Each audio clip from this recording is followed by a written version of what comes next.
Hi friends, எல்லாருக்கும் வணக்கம். எல்லோரும் எப்படி இருக்கீங்க? நம்ம சேனலில் சப்ஸ்கிரைப் பண்ணலன்னா மறக்காமல் சப்ஸ்கிரைப் பண்ணிக்கோங்க. பக்கத்தில் இருக்க பெல் ஐக்கானே கிளிக் பண்ணி வச்சுக்கோங்க. இன்றைக்கி வாங்க முருங்கைக்கீரை தொக்கு சூப்பரான டேஸ்ட்டில் செய்யலாம். முருங்கைக்கீரை பறித்து க்ளீன் பண்ணி நல்லெண்ணெய் தண்ணி வடியை காய வச்சுட்டேன். இப்போ 2 டேபிள் ஸ்பூன் நல்லெண்ணெய் சேர்த்துக்கலாம். அதில் 1 ஸ்பூன் கடலைப்பருப்பு சேர்த்துருக்கேன். சின்ன வெங்காயம் நிறையா சேர்த்துருக்கேன். பூண்டு பற்களும் நிறையா சேர்த்துக்கலாம், டேஸ்ட்டாக தான் இருக்கும்.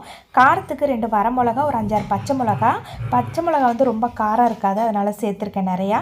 ஒரு பெரிய தக்காளி சேர்த்துருக்கேன். கொஞ்சம் உப்பு, பெருங்காயத்தூள் இதெல்லாம் சேர்த்து நல்லா வதக்கிட்டு நம்ம க்ளீன் பண்ணி வச்ச முருங்கை இலையும் போட்டு நல்லா நம்ம க்ளீன் பண்ணிக்கலாம். இப்போ நல்லா பச்சை ஸ்மெல் போக நல்லா வதக்கிக்கலாம். இது நல்லா முருங்கைக்கீரை வதங்கினதுக்கப்புறமா கொஞ்சமாக புளி சேர்த்துக்கலாம்.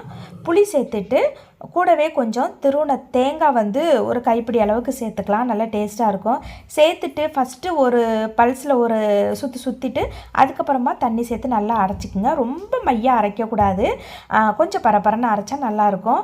அப்புறம் 2 டேபிள் ஸ்பூன் எண்ணெய் ஊற்றிட்டு ஒரு பாத்திரத்தில் கடுகு கருவேப்பிலாம் போட்டு அரைச்சி விழுதையும் போட்டு நல்லா வதக்கிக்கங்க. ஃபைனலாக இன்னும் கொஞ்சம் பெருங்காயத்தூளும் நல்லெண்ணெய் சேர்த்து 2-3 வதக்கிட்டு நீங்கள் எடுத்து வச்சு சாப்பிட்டு பாருங்கள், சூப்பராக இருக்கும்.